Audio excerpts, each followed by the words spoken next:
नमस्कार. आडीच्या बातमीपत्रात मी स्वाती पाटणकर आपलं स्वागत करते. सुरुवातीला एक नजर ठळक बातम्यांवर. नीट परीक्षेसंदर्भातल्या अध्यादेशावर राष्ट्रपती प्रणव मुखर्जी यांनी केली स्वाक्षरी. हजारो विद्यार्थ्यांना दिलासा.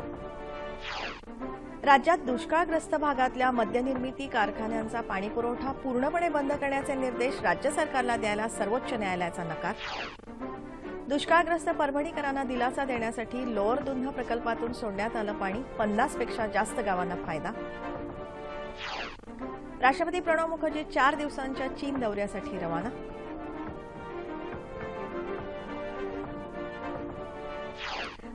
आसामचे नवे मुख्यमंत्री म्हणून भाजपाचे सर्वानंद सोनोवाल यांचा आज पंतप्रधानांच्या उपस्थितीत शपथविधी. आणि शहीद नाईक पांडुरंग गावडे यांच्या पार्थिवावर आंबोली इथे लष्करी इतमामात अंत्यसंस्कार. आणि आता सविस्तर वृत्त. नीट परीक्षेसंदर्भातल्या अध्यादेशावर राष्ट्रपती प्रणव मुखर्जी यांनी आज चीन दौऱ्यावर रवाना होण्यापूर्वी स्वाक्षरी केल्यानं हजारो विद्यार्थी आणि पालकांना दिलासा मिळाला आहे.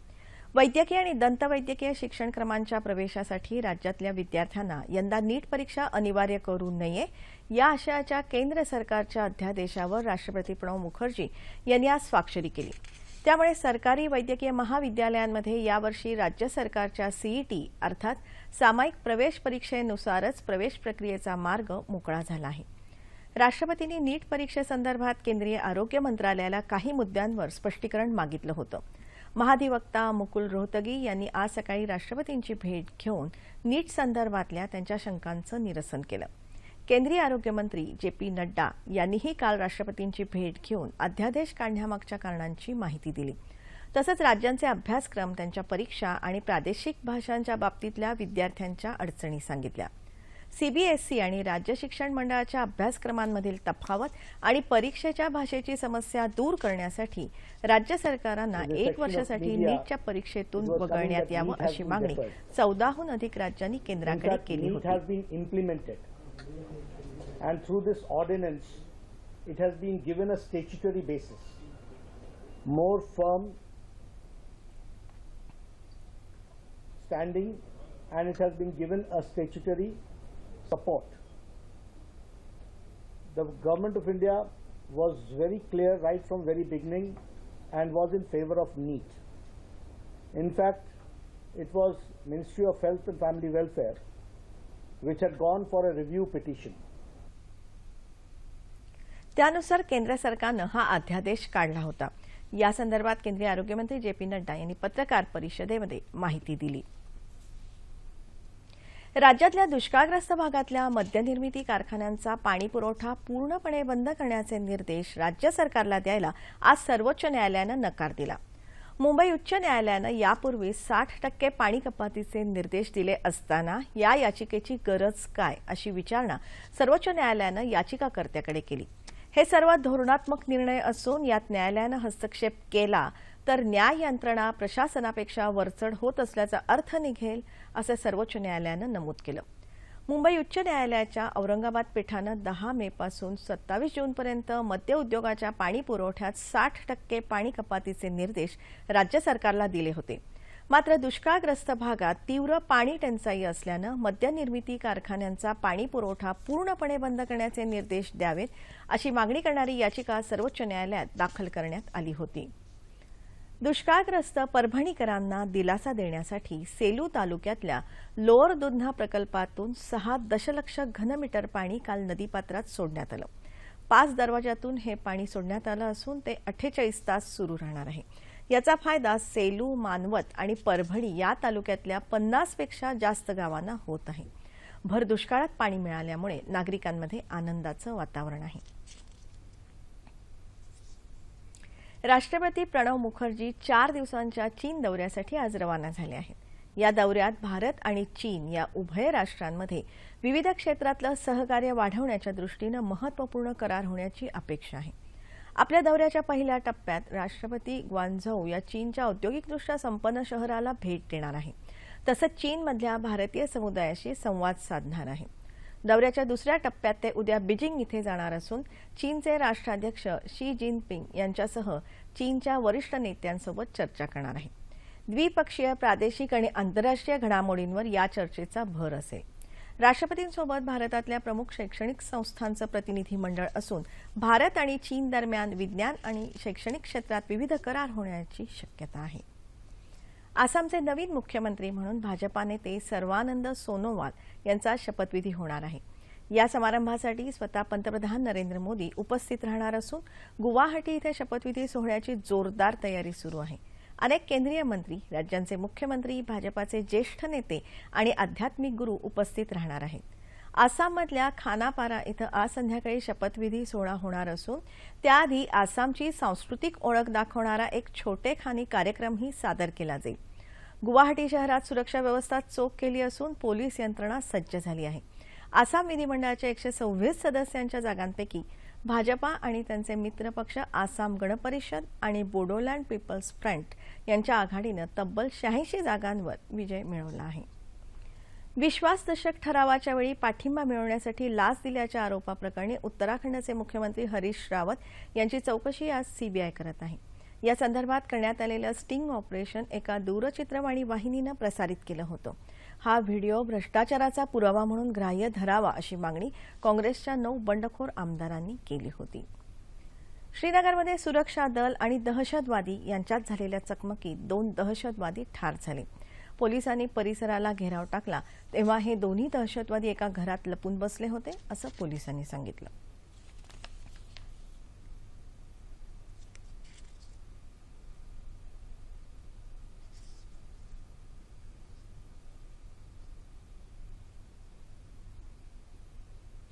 जम्मू काश्मीरमधल्या कुपवाडा जिल्ह्यात जैश ए मोहम्मदच्या दहशतवाद्यांशी झालेल्या चकमकीत शहीद झालेले नाईक पांडुरंग गावडे यांच्या पार्थिवावर आज सिंधुदुर्ग जिल्ह्यातल्या आंबोली या त्यांच्या जन्मगावी लष्करी इतमामात अंत्यसंस्कार करण्यात आले.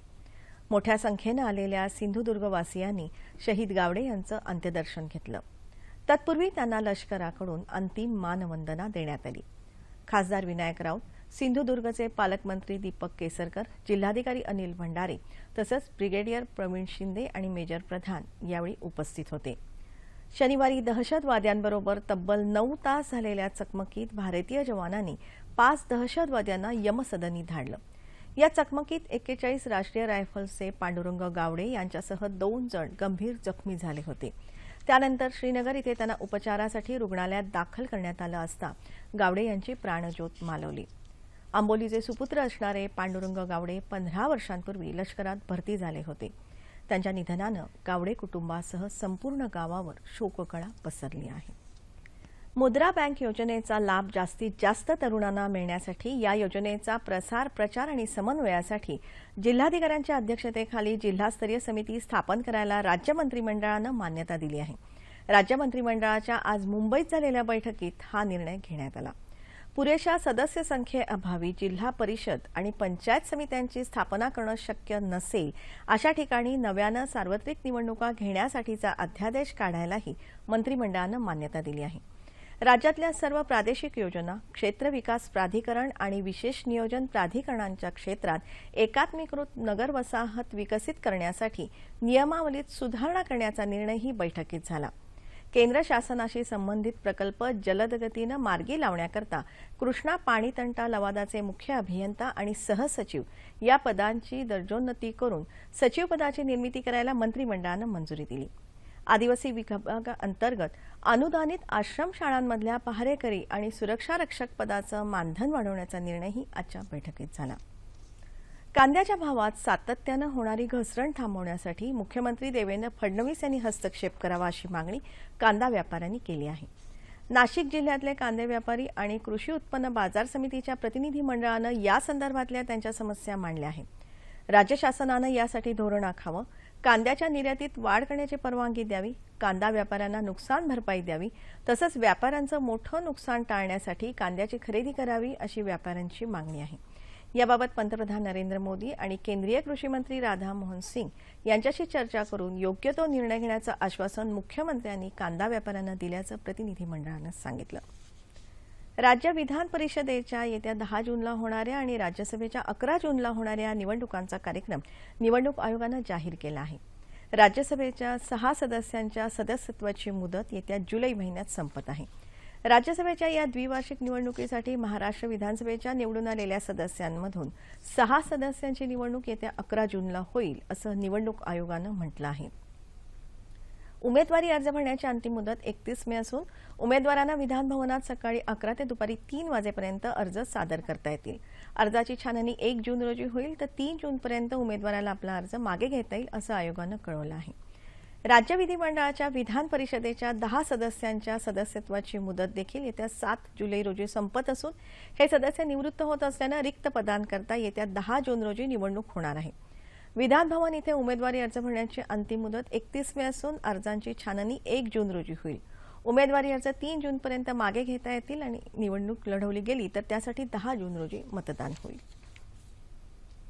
केंद्रीय अल्पसंख्याक मंत्रालयानं गेल्या 2 वर्षात केलेल्या कामकाजाचा सकारात्मक परिणाम दिसून येत असल्याचं केंद्रीय अल्पसंख्याक व्यवहार मंत्री नजमा हेपतुल्ला यांनी म्हटलं आहे. ते आज नवी दिल्लीत वार्ताहर परिषदेत बोलत होत्या. अल्पसंख्याक विभागानं गरीब स्तरातल्या विद्यार्थ्यांसाठी कौशल्य विकास कार्यक्रम सुरू केला, त्यांचा शिक्षण स्तर सुधारण्यावर भर दिला. प्रशासकीय आणि केंद्र सरकारच्या सेवांमध्ये अल्पसंख्याक समुदायातले अधिकाधिक उमेदवार येऊ लागले असं हेपतुल्ला यांनी सांगितलं. आपल्या मंत्रालयाच्या वाट्याला आलेल्या अर्थसंकल्पीय निधीपैकी 98% रक्कम खर्च झाली असून वक्फ बोर्डाच्या संपत्तीचं डिजिटायझेशन आणि मदरशांच्या आधुनिकीकरणाचं कामही सुरू झाल्याचं त्या म्हणाल्या. मंत्रालयाच्या नई मंजिल या कार्यक्रमानं प्रभावित होऊन जागतिक बँकेनंही त्यासाठी निधी दिला आहे अशी माहिती त्यांनी दिली. राज्य शासनानं सुरू केलेल्या जलयुक्त शिवार योजनेअंतर्गत विविध जिल्ह्यात प्रत्यक्ष कामांना सुरुवात झाली आहे. जळगाव जिल्ह्यातही या योजनेअंतर्गत पहिल्या टप्प्यात 232 गावांमध्ये विविध 6 यंत्रणांच्या माध्यमातून जलसंधारणाची कामं प्रगतीपथावर आहेत. जलयुक्त शिवार या योजनेअंतर्गत जळगाव जिल्ह्यात 95 कोटी रुपये खर्चाची विविध कामं पूर्णत्वास येत आहेत. या कामांमुळे 46,000 TCM पाणी जमिनीत मुरणार आहे.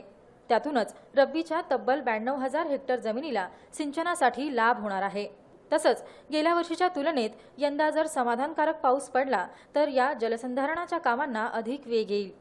याबाबत जिल्हाधिकाऱ्यांनीही समाधान व्यक्त केलं आहे. आतापर्यंत आम्ही जळगावमध्ये जवळपास 1000 पेक्षा जास्त स्ट्रक्चर्सचे गाळ काढलेला आहे. त्यामध्ये 36 लाख घन मीटर आम्ही गाळ काढून ते आम्ही शेतीसाठी वापर करत आहे. कंपार्टमेंट बंडिंग, शेततळं, नाला खोलीकरण इत्यादी कामं प्रभावीपणे इथं केली जात आहेत. कृषी विभागाअंतर्गत आराखड्यात समाविष्ट असलेल्या 5619 कामांपैकी 5407 कामांना प्रशासकीय मान्यता मिळून 3828 कामं पूर्ण झाली आहेत. यात 28000 कंपार्टमेंट बंडिंग कामांचा समावेश आहे. तसंच इथल्या 10 नद्यांचं पुनरुज्जीवन करण्यात येणार आहे. लोकसहभागामुळेही जिल्ह्यात विविध कामांना गती आल्यामुळे जळगावात जलयुक्त शिवार योजना यशस्वी दिशेनं वाटचाल करत असल्याचं दिसून येत आहे. राज्य सरकारनं सुरू केलेली जलयुक्त शिवार योजना यशस्वीपणे राबवून उस्मानाबादमधलं दारफळ हे गाव टँकरमुक्त झालं आहे. उस्मानाबाद तालुक्यातल्या दारफळ या गावात गेल्या वर्षी जलयुक्त शिवार अभियान ही चळवळ ग्रामस्थांनी हाती घेतली. नदी खोलीकरण, रुंदीकरण आणि सरळीकरणासाठी लागणाऱ्या उपकरणांच्या इंधनासाठी सरकारनं 5 लाख रुपयांचा इंधन खर्च दिला. तसंच गावकऱ्यांनी जमा केलेले 2 लाख रुपये आणि प्रत्यक्ष लोकसहभागातून कामाला सुरुवात झाली. गावाच्या बाजूनं वाहणाऱ्या नदीचं पात्र रुंदावलं. या रुंदावलेल्या 600 मीटर नदीपात्रात अवकाळी पावसाचं पाणी साचू लागलं. गावाला पाणीपुरवठा करणाऱ्या 2 विंधन विहिरींना पुरेसं पाणी आल्यानं गावकऱ्यांचा पाण्याचा प्रश्न मिटला. 500 मीटर काम गेल्या वर्षी पूर्ण केलं आणि ह्या कामामुळं आता सध्या मे महिना असून सुद्धा गेल्या वर्षी नदी त्या पात्रात पाणीच आहे आणि तिथं नदी काठला इथं माझी विहीर जातून बघतो. इथं पाणी त्याच पाणी आता सध्या चालू आहे. पाणी का 18 फुटावर पाणी आहे. केवळ ह्या कामामुळं आपण इथं विहीर घेतली. आणि या वर्षी सुद्धा लोकसहभागातून पुढील 800 मीटरचं काम चालू केलेलं आहे. तरी पुढील समजा हे काम जर पूर्ण झालं समजा 3 किलोमीटर नदीचं पात्राचं तर जवळपास 400 TCM पाणी साठा ह्या दारफळ गावामध्ये मिळू शकतो. इथं अंदाजे एक 4 ते 5 कोटी लिटर इतका पाणी साठा नदी पात्राच्या खाली आम्हाला मिळाला. आणि या माध्यमातून आज जेव्हा पाऊस पडल्यानंतर आम्हाला गावामध्ये सध्या 5 कोटी लिटरचं पाणी साठा मागच्या वर्षी निर्माण झाल्यामुळे आज गावामध्ये पाणी टंचाई असं कुणाला जाणवत नाही. टँकर मुक्त गाव आहे. शासन आणि लोकसहभाग यांचा योग्य समन्वय साधून केलं गेलेलं हे काम इतरांसाठी नक्कीच प्रेरणादायी आहे.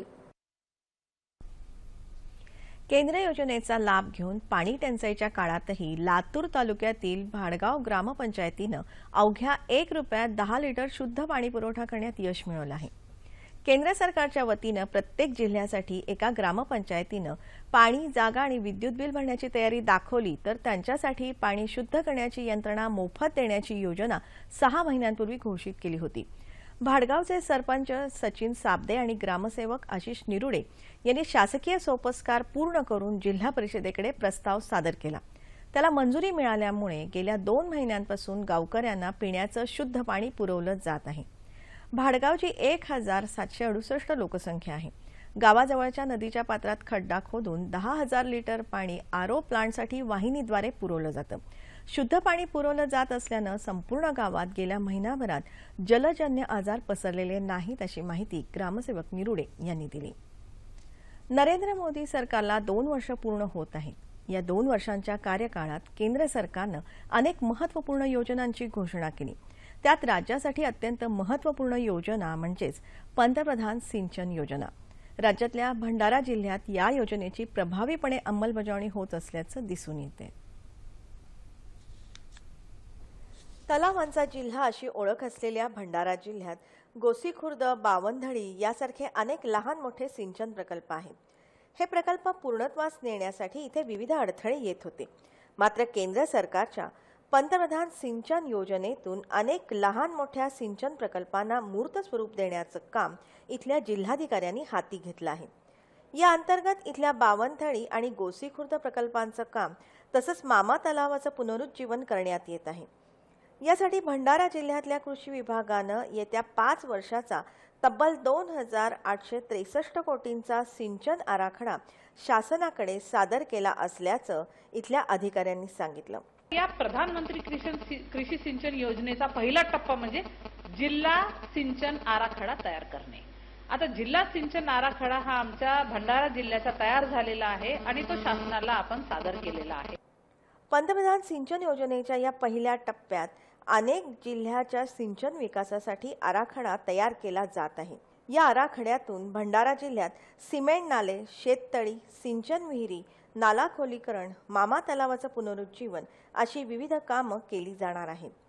एकूणच पंतप्रधानांच्या सिंचन योजनेची ग्रामीण भागात प्रभावीपणे अंमलबजावणी होत असल्यानं येत्या 2-3 वर्षात संपूर्ण भंडारा जिल्ह्यात सिंचन व्यवस्था बळकट होईल यात शंका नाही. कर्ज पुनर्गठन योजना जास्तीत जास्त शेतकऱ्यांपर्यंत पोहोचवावी असं आवाहन सहकार राज्यमंत्री दादा भुसे यांनी नाशिक विभागातल्या जिल्हा सहकारी बँका आणि व्यापारी बँकांना केलं आहे. ते नाशिक इथं या संदर्भात झालेल्या बँकांच्या बैठकीत बोलत होते. कृषी पतपुरवठा सुरक्षित होण्यासाठी थकीत पीक कर्जाच्या पुनर्गठनाबाबत शेतकऱ्यांना योग्य मार्गदर्शन करून थकीत कर्जाचं पुनर्गठन करावं असं ते म्हणाले. राज्यात आतापर्यंत 3500 कोटी रुपये कर्जाचं पुनर्गठन करण्यात आल्याची माहिती भुसे यांनी दिली.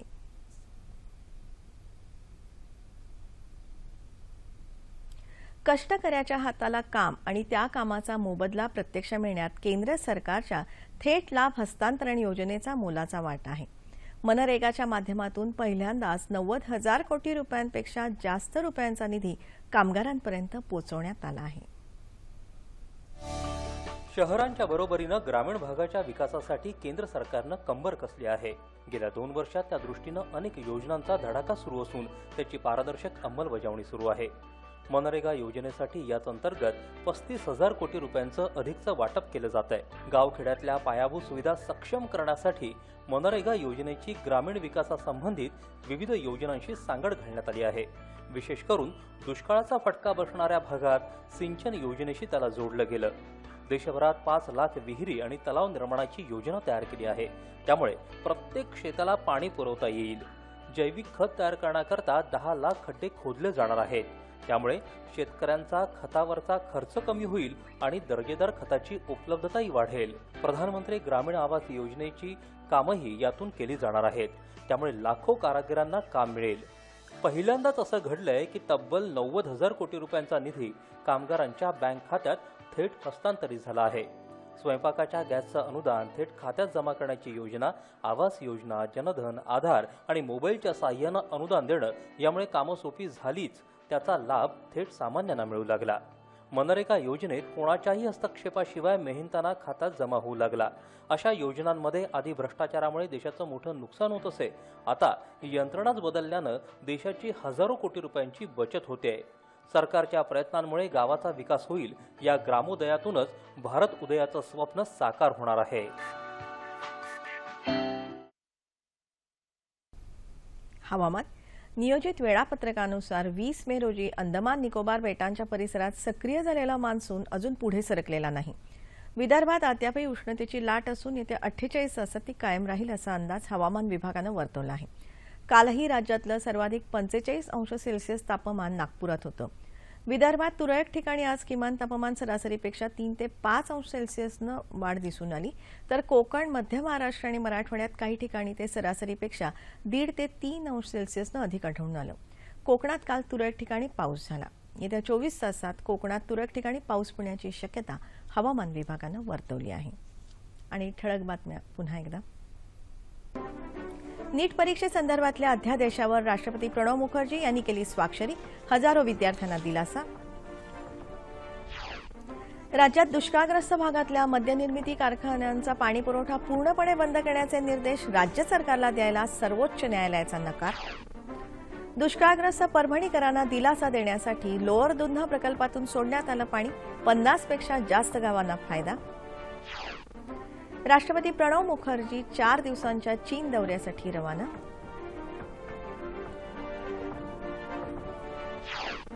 आसामचे नवे मुख्यमंत्री म्हणून भाजपाचे सर्वानंद सोनोवाल यांचा आज पंतप्रधानांच्या उपस्थितीत शपथविधी. आणि शहीद नाईक पांडुरंग गावडे यांच्या पार्थिवावर आंबोली इथे लष्करी इतमामात अंत्यसंस्कार. याबरोबरच हे बातमीपत्र संपलं. पुन्हा भेटूया संध्याकाळी 5 वाजता सह्याद्री वाहिनीवर.